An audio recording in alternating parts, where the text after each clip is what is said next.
Hello everyone, good morning. आज सकाळी मी थोडी लेटच उठली होती आणि झोपच काही जात नव्हती. म्हटलं मग थोडा वेळ बाहेर येऊन बसावा. बाहेर आली, आईनी हे तोडले होते फुलं. मग यांना बघून मी हॅप्पी हॅप्पी झाली आणि मग लगेच आहे ना फ्रेश वगैरे होऊन इथे मी नाश्ता वगैरे करून घेतला. एक थोडे फ्राय केले होते आणि मग त्याच्यानंतर यांना नाश्ता करून गावात आली होती. मला घ्यायचं होतं थोडंफार सामान, मग ते घेतलं. घरी आली, स्वयंपाक केला. इथे आज मी भाकरी, भात, सॅलड, कैरी आणि मस्तपैकी चिकनची भाजी केली होती, जी खूप झणझणीत झालेली होती आणि खूप यम्मी लागली. मग मस्त जेवण वगैरे करून आहे ना दुपारी थोडा आराम केला. त्याच्यानंतर 4 वाजता नाही तर मी गावात आलेली होती. आम्हाला करायचं होतं गाडीचं थोडंसं काम, मग त्याच्यामुळे आम्ही हे काम वगैरे करून घेतलं आणि मग खूप थकली होती. तर म्हटलं आता काहीतरी थंड प्यावं, कारण खूप ऊन होतं.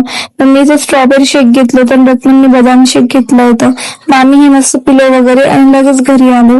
मग थोड्या वेळा म्हटलं चला मळ्यात जाऊन येऊ, कारण घरी तर काही काम नव्हतं मला आज.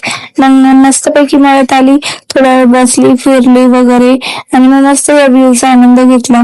संध्याकाळचं ना हवेत खूप छान वाटतं इथं, मला यायला पण म्हणून खूप आवडतं. पण दुपारी नाही आवडत, कारण दुपारी ऊन असतं. आमच्या आई खात होते इथं मस्तपैकी एक काळा काळा काय म्हणता याला, हा जांभळ. म्हणजे जांभळ वगैरे खाल्ली. रात्री ना मस्तपैकी मी गावात वगैरे आली, एक चक्कर बिक्कर मारला, मग भारी वाटलं. घरी गेली मग मस्तपैकी आंबा खाल्ला, कारण ना मला आंबा खूप आवडतो. एक तर रस नाही तर आंबा, मला दोन्ही मधून एक लागतच. आणि हे पेढे खाऊन मी दिवसाचा एंड केला. Bye bye.